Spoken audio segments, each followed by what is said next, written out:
last seminar in this semester, and the seminar will be presented by Yizhaq Elhanaty. Yizhaq recently completed his master at our Department of Marine Geosciences, and he's working for several years in the industry as a geosciences consultant. Sorry. Yes. Thank you. It's about time. So, as you said, today I'm going to speak about my thesis, which is high-resolution seismic characterization of shallow gas-bearing sediments in the northwestern Sea of Galilee in Israel. Now, first of all, I'd like to thank a couple of persons and bodies who helped me through this thesis, especially this department and school for funding me, and the Ministry of Infrastructures, the IOLR, and their crew for the Zero Offset Survey, and Dr. Ilya Ostrovsky from the Kinneret Laboratory, and of course the Paradigm for providing the seismic software.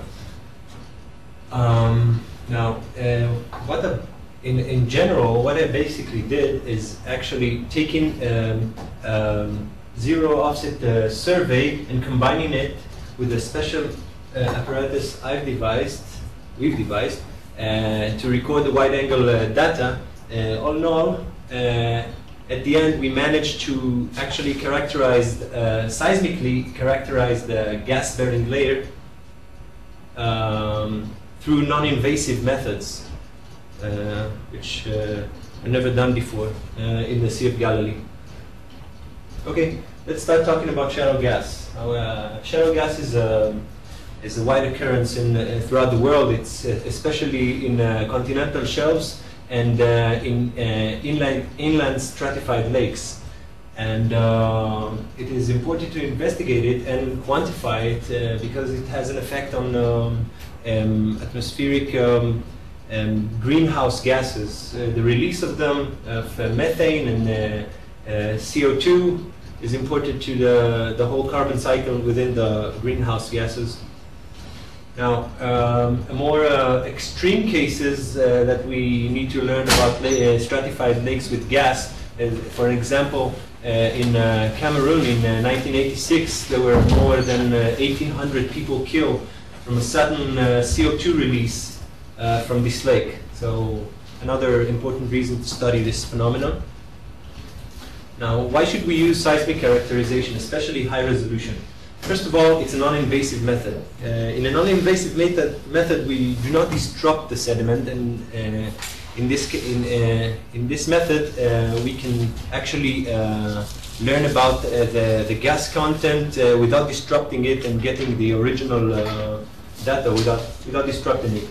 And second, it offers a continuous high-resolution characterization of an investigated area, not a spot-on check, but an entirely continuous getting continuous data. And of course, you don't get wet while doing it. So that's key. Okay. Now, due to its highly attenuative nature, gas causes lots of effects in seismics. Most of them are pronounced by acoustic blanking, as you can see here. For an example, there's a reflector over here that totally disappears underneath that gas cloud over there, and you cannot see any reflections underneath it. Other phenomena are enhanced reflectivity and reversed polarity. This is the original wavelet, and this is the reversed wavelet, as you can see here. And there are also time delays because of its attenuative nature. It has a lower velocity, so you have a bigger two-way time underneath it, if there are any reflectors visible underneath it. Now, let's talk about our research site. The Sea of Galilee, also known as Kinneret, is the main freshwater reservoir of Israel, which makes it very important to study. Now, its water are fluctuating at about 1.5 meters per year average. And as you can see here, the Sea of Galilee also has shallow gas. As you can see from the map of Ben Avram from 1986, all of the purple area is actually an area that contains gas. So it's a big area from the Kinneret. And you can see here from Ostrovsky's article from 2003 that the large fluctuation of the water level causes gas release during its lower levels. So another good reason to investigate it and quantify it. Here's an example of a chirp section from Ben Avraham from the Sea of Galilee, and you can see here all the phenomena that most of the phenomena that are encountered in the Kinneret, especially here's the impenetrability caused by the gas. You can see here several multiples and multiple reverberations in shallow areas, and in this region, this is a penetrated area. And as you can see sub-bottom reflections and no multiples, because all of the attenuation is caused by the internal reflectors themselves. Okay. Now, cores that were taken from the northwestern part of the Kinneret, which is my survey site, saw that in general, in the top 30 meters of sediment, you can see in the top 5 to 10 meters interbedded fine-grained silts, and underneath it there are boulders, most of them limestone with some hard basalt pieces, which are Pleistocenic. A correlation between a core and seismic profile from Tibor correlates this core with the top layer and the bouldery layer underneath it in a very thin, narrow, penetrated area. As you can see here, these are multiples, and this is a penetrated area, and you can see internal reflector here, which correlates with the boundary of these two layers. Now, several measurements, direct measurements, were taken in several disciplines. For example, Makovsky took a direct velocity measurement in the top sediment, and you can see that at the right bottom of the sediment, you can see a velocity of 1475 meters per second, whereas in the depth of 15 centimeters, there's a sudden drop to 1310 meters per second, and at 40 centimeters, it rises again to the velocity rises again to 1495, and continue rising as it goes deeper. Now, another direct measurement, but this time for dissolved gases within the sediment from Orit Sivan in 2011, shows that the methane concentration goes like this, whereas the maxima of the dissolved methane is over here. And as you can see, it reaches above the saturation level, which can insinuate the creation of gas bubbles. Now, a direct core visualization of taken by Ostrovsky in 2010, Ostrovsky and Degowski, shows gas pockets, big gas pockets in the deeper area, and in the shallow area. In the core taken from the shallow region of the Kinneret, there are finer gas pockets, and at both of them you can see a top fluffy layer which is highly suspendable.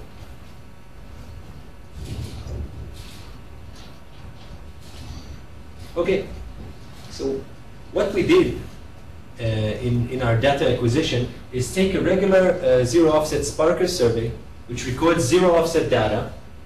As you can see here, this is the location of both source and receiver, and the ray path is totally normal. So what you get here is two-way time of any reflections that you get here. But I've put a stationary hydrophone that records the data from the source, and it has to pass a certain ray path that gives it a different incident angle in each offset. And that's how I've managed to record the wide angle data. Now, the survey, the survey was, as I said, at the northwestern part of the Sea of Galilee. And you can see here two parts of the Sparker survey. The Sparker lines are here, all of these, and they are painted blue and red because the blue one was recorded by the blue triangle, and the red lines were recorded by the red triangle. So there were basically two sessions I used during the recording. At the end, I used only the northern part, and I'll explain later. Now let's take a look at the first sections from the zero offset profiling. And you can see here several phenomena. First of all, the impenetrable area and the penetrable area. You can clearly see that there are no visible reflectors underneath the bottom at the impenetrable area. There is actually an acoustic blanking, and here is the multiple. Whereas in the penetrable area, you can see two distinct layers. Two distinct layers. One is finely with the fine reflections, thin continuous reflections, whereas here they are highly diffractive and with lower frequency content. Now, in the borderline between the penetrable and impenetrable area, you can see here several diffractions from the bottom that are interpreted as gas bubbles emanating from the seafloor. Now, at this example taken from the northern part of the survey, you can see here that the layer called layer 1, the top layer, is relatively thin. And as I show a section, a profile taken at the southern part of the survey, you can see that layer 1 is much thicker, or shall I say, layer 2 reaches do not reach as close to the bottom as in the northern part, and again you can see the same phenomenons, acoustic blanking and gas bubbles emanating at the borderline between the penetrable and impenetrable areas. Now, mapping the penetrability of the entire survey shows us this. The red polygon is actually the penetrable area within the survey. You can see the entire lines over here, and the red polygon is the penetrable part. And you can see that at the south part, a very thin sliver of penetrability along the shore, and at the northern part, you can see a wider area of penetration. Now, this is very visible, so we try to encounter it and see what caused it. As we can see from the interpretation of the borderline between layer 1 and layer 2, this is the borderline colored by two-way time in milliseconds. And you can see that the red indicating that the borderline is much shallower, and red that it goes deeper. So you have some sort of a lobe around the Salmon estuary. Now we interpret it to be actually the borderline is actually the Pleistocenic evidence of the Salmon Paleofen, which probably was much stronger at that time. Overlaying Tibor's map from 2001 of the penetrability of the penetrable area in the black polygons over here and over here, you can see that they are not the same as the 2008 survey we did. And we went back to the data, to the precipitation data, and saw that 2001 was the driest season in the last 50 years.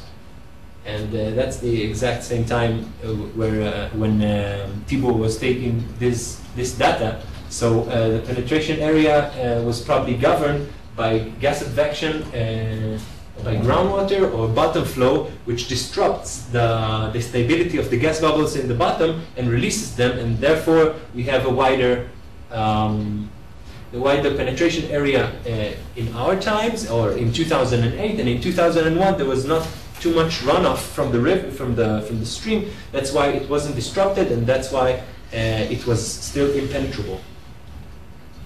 Now, if we look at the top reflectivity of the penetrable and impenetrable areas, penetrable are shown here, and they are quite the same at the top, but start being chaotic to the rest of the trace, because of course you can see internal reflectors. But here, if we look at the impenetrable area, and these are examples from most of the lines taken in the survey, you can see that they have common pronunciation, which start in a very small positive onset, following a negative one, and a big lobe afterwards, and a wiggly negative one, followed by a bigger, followed by another positive lobe at the end, and the average time of them are approximately 2 milliseconds, 2.5 milliseconds. Now, to try to investigate this reflectivity, we've tried to approach it with convolutional modeling. How is convolutional modeling done? You model a certain sediment. You give it certain properties, which translate to the reflection coefficient, as you can see here, whether it's positive or negative, and you have to synthesize the source wavelet. And once you combine the two, you get in negative. Here's an example of a negative reflection coefficient convolved with the source wavelet, and you can see here it reverses, and the combination of all of them, the adding of all of these traces together, creates the full synthetic trace, which we compare to our traces that we get. Now, first of all, we have to characterize the source wavelet by taking the source spectrum from the Sparker manual, and of course the proper phase, and this is what you get. This is the source wavelet in the time domain. Now, after several tries and errors, we've managed to make a extremely close trace. This is the synthetic trace compared to the to an example original trace taken from profile 295E3, and you can see a very important fact here. First of all, the source wavelet starts with a positive onset. Now, the trace itself also starts with a positive onset, which means that the very top layer has to be faster or higher, has to have higher impedance from compared to the water. So it has to be positive. Now, afterwards, we assume that there is a gas layer, and the gas layer has a lower impedance, so it has to be negative. So here it is, and of course it has to it has a certain width. Therefore, it stops over here, as you can see, and the adding of all of these reflectivities gives us the trace here that is similar to the original one, and this is actually the model. The top non-gassy layer, followed by a gassy one, and underneath it there's a regular sediment without any gas.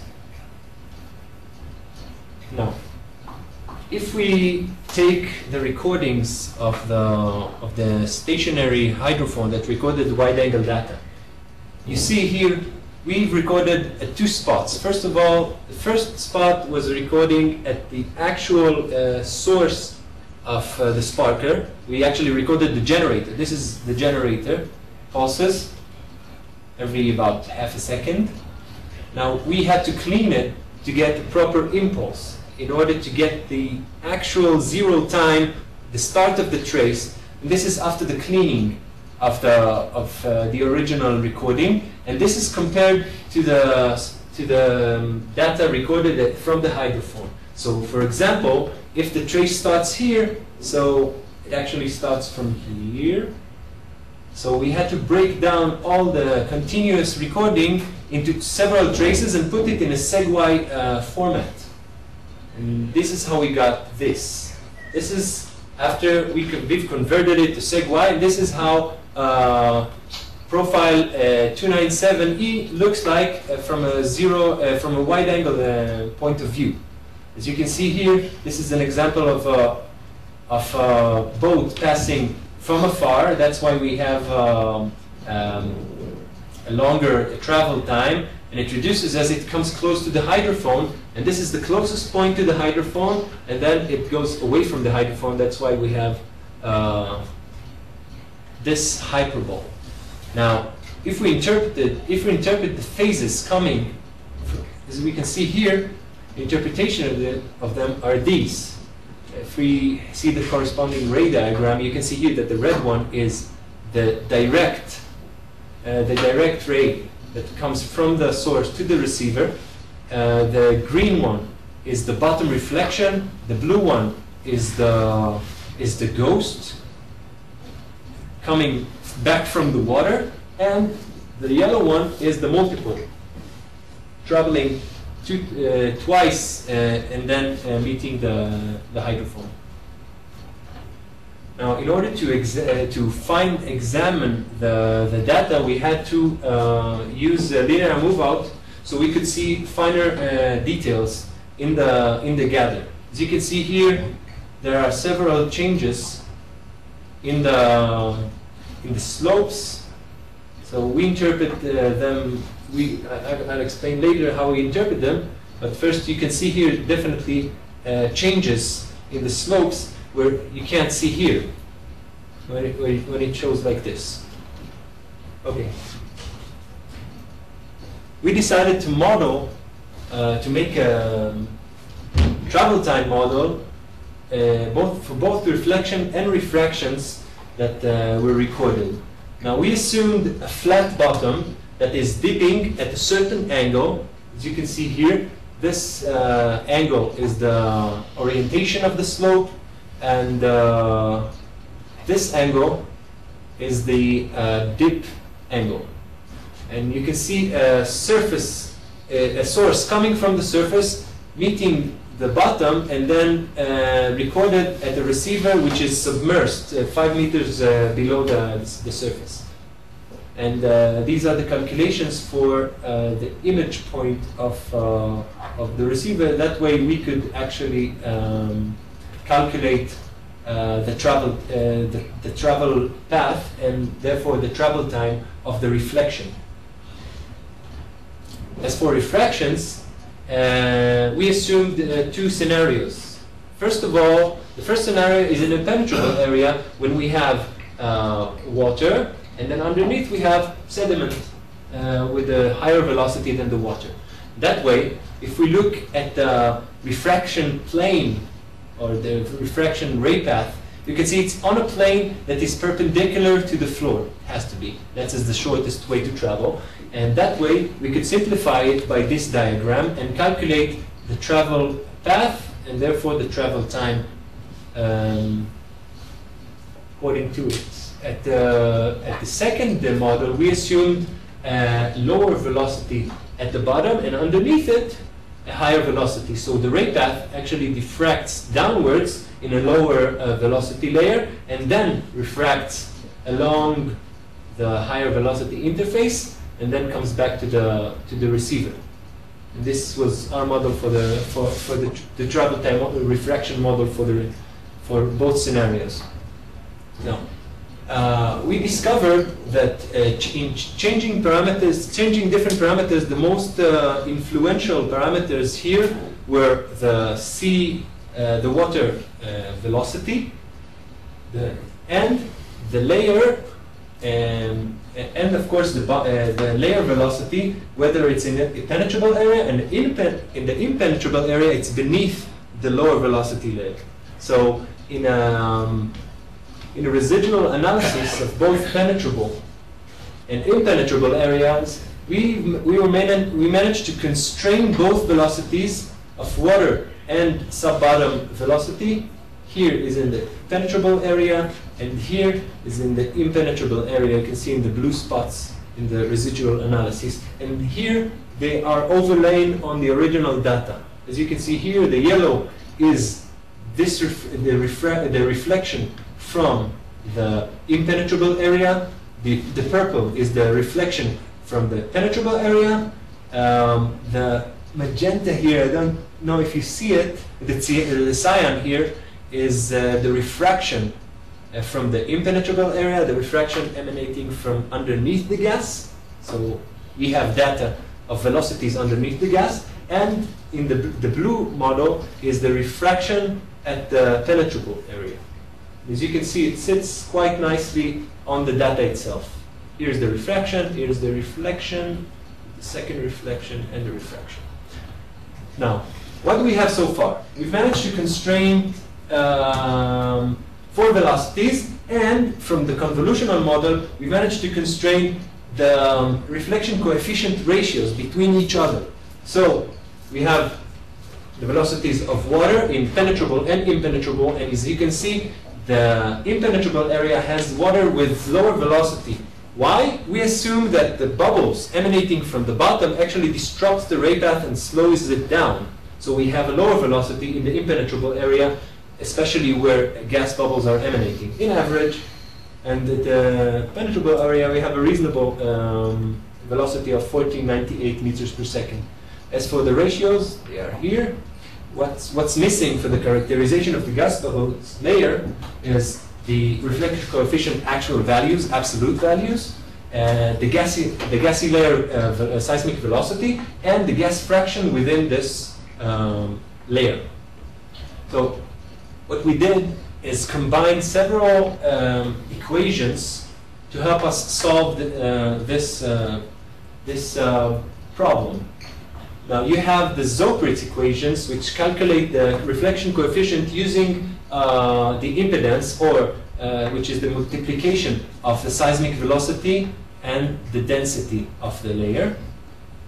And so what we have here is in the black, the water velocity, the first top velocity, and the velocity underneath, and the density of water, of course. What's missing is the velocity of the gas, the density of the top layer above the gas, the density of the gas layer itself, and the density of the sediment beneath it.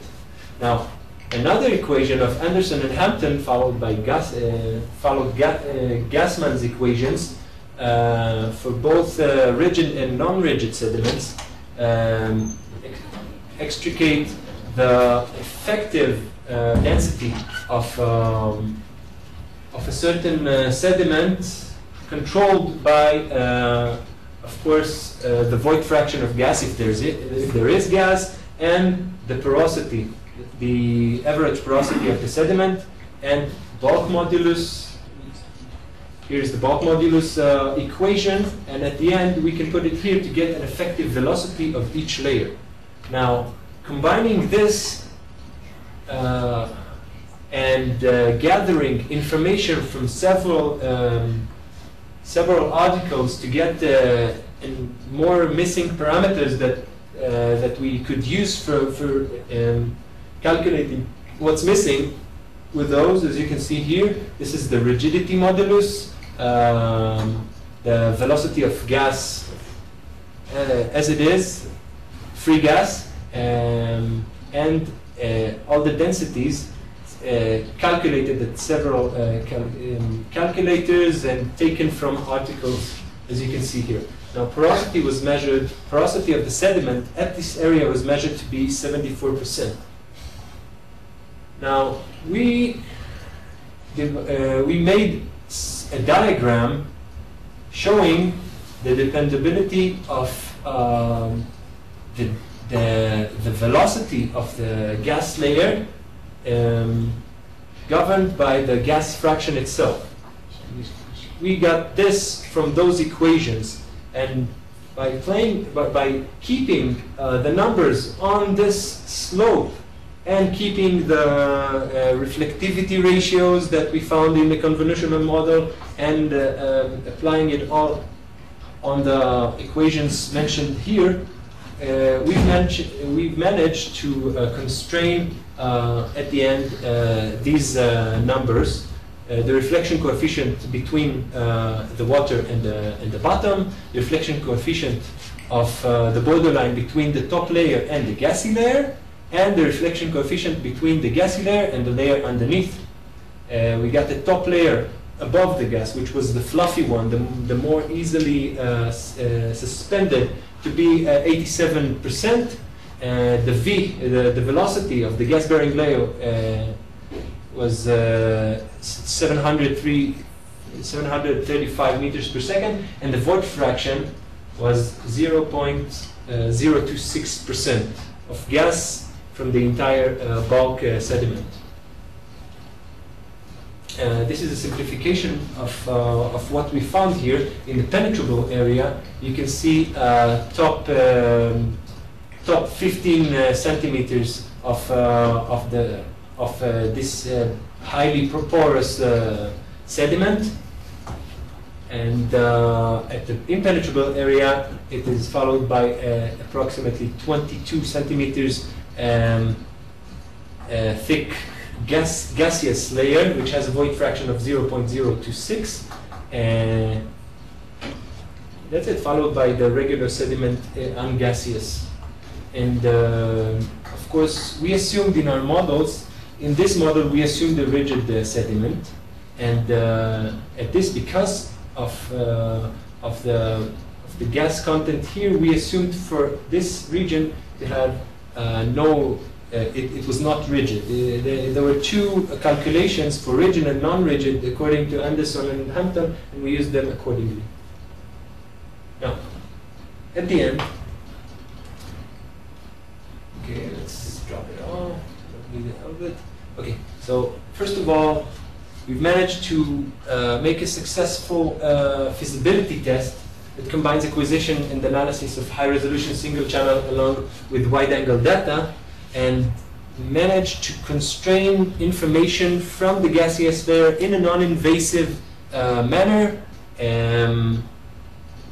which, as I believe, was never done before in the Sea of Galilee. Now, we've managed to constrain several velocities at a precision of about 1 meters per second. The analysis identified seismic phases reflected and refracted through the apparently impenetrable lake bottom. The same silty clay sediment layer underlies both penetrable and impenetrable area. It has no lithological.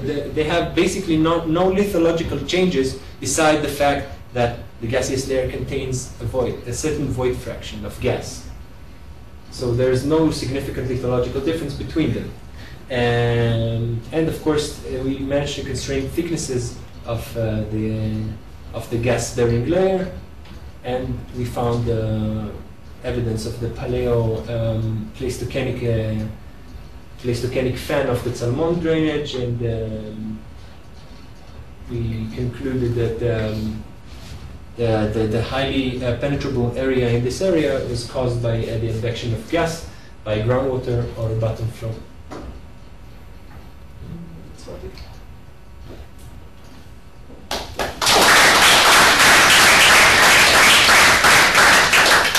Okay, thank you very much. Any questions, please? Yizhaq, Yeah. what kind of gas are you speaking about? Yes, the gas is a biogenic methane. Methane? Mostly, yes. Mostly. Question. Maybe I have missed the first part of the first 5 minutes, but what is the frequency of your, I don't know, sparkle? You're right, I did mention it. The frequency of the sparkle is several kilohertz, between 1 kilohertz and 2.5, which is considered to be in the range of very high frequency or very high resolution signal. So 1 kilohertz means wavelength 1 meter. 1.5. So you're implying that the ranges that I got was yes, exactly. Yes. Wavelength is 1.5 meters, and you're trying to distinguish things in centimeters. How can you explain? If you want to have resolution, I don't know, 1 centimeter, you should take wavelength less than 1 centimeter. No, yes. First of all, that way you won't have any. If you want to take the sort of frequencies that you're talking about, you won't have any penetration in the area at all, because it's highly attenuative. As you go higher at the scale, yes, I understand. You can penetrate it. Secondly, if you take megahertz, of course, attenuation will be much higher. Secondly, this was like a finger rule that you made to find the resolution. But as you can see from the parts of the wavelets themselves, you could see the interference between the wavelengths and actually try to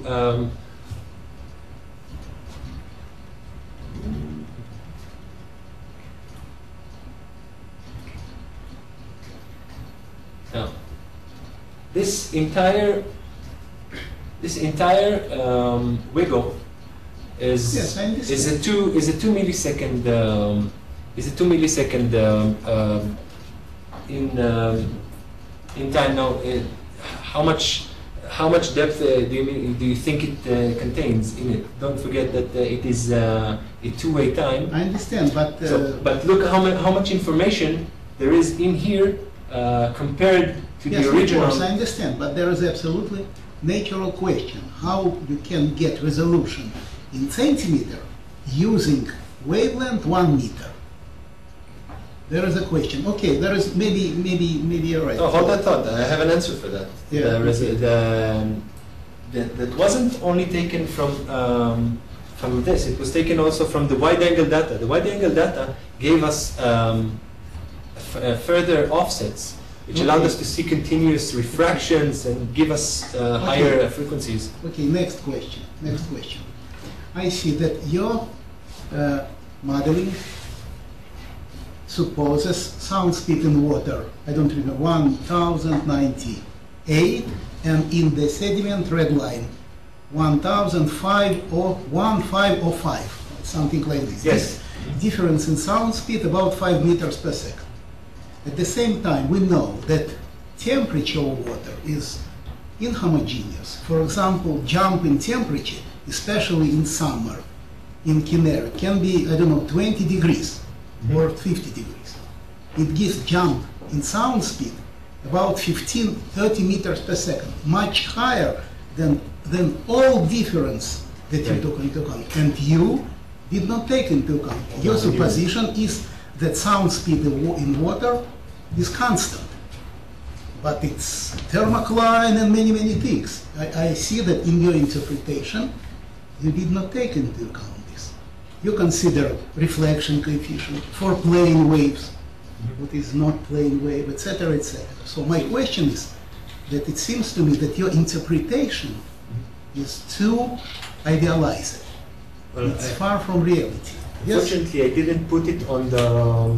You understand my question? Yeah, of course. I didn't put it on the presentation itself, but I have the actual velocity profile of the water column at that particular day. And in this case, you have mistaken in the now, you know where's the thermocline? The thermocline at that day was about, if I'm not mistaken, about 15 meters. If I'm not mistaken.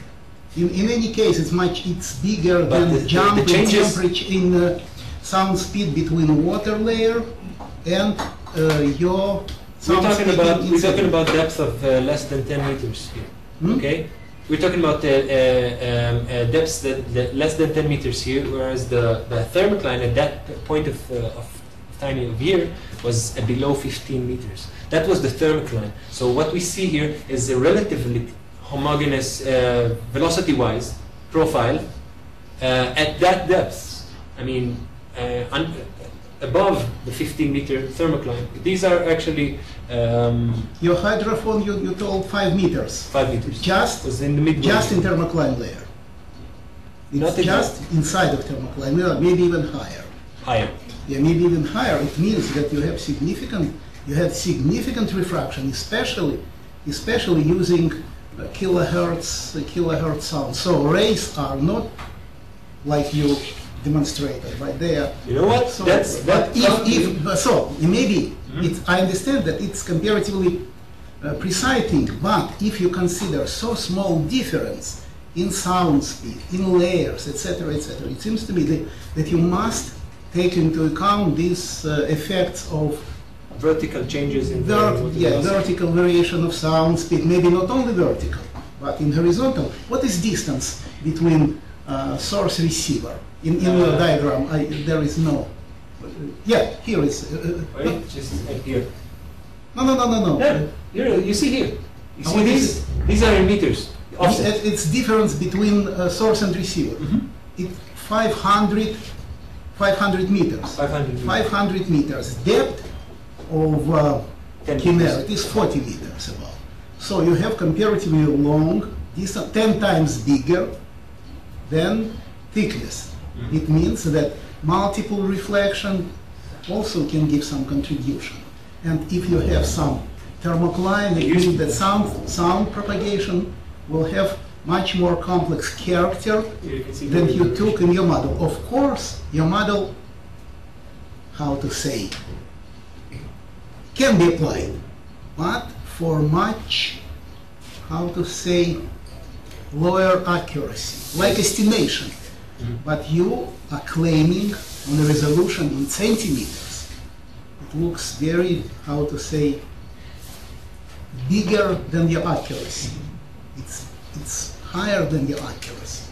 So you are claiming of much more accuracy, much more high accuracy, that it seems to me. Maybe I don't understand all, but it's my first impression. Do you think that refining this method will be able to acquire a better solution? Your interpretation, in my opinion, it seems to me that your interpretation uses very rough model. Very rough model. It seems to me, but I don't know. I don't know, maybe I should consider it in more detail. But my first impression that you did not take into account many things which have accuracy very low, very low. It's simple model reflection, simple model penetration, etc., etc. And you are claiming on the resolution of, I don't know, 20 centimeters. It's very, very low. So, for example, you have, next question, you have distance. I'm sorry, maybe other people also want to. Sorry. Maybe, We can talk about yeah, but we can talk in after the lecture. Okay. Any other questions, please? One more question. As a biologist in your past, do you think this acoustic survey may have any effect on the fauna inside the sand? it has, and it is investigated. And actually, because the lake is stratified during the summer, it creates an totally anoxic layer, hypolimnion, which can contain any oxic living fauna. No fish are found. No fish are found underneath the hypolimnion during the summer. But There is no oxygen. some bacteria which can maybe thrive on this methane, Produce methane. whatever. But maybe you're killing all of them by your survey? I'm killing them. But What, with seismic? Can that be so? Or it's like I don't know. It's harming. You say I can harm bacteria using and disrupt the entire equilibrium. I That's don't what you know. say? I know that they use sonicators to disrupt cells, to destroy cells, to extract things from cells. So, Do you know the frequency of these sonicators? no idea. Really, I have no idea. But Me neither. Yeah. Okay, so I have a question. Can you please move to your first slides Yes. to the beginning?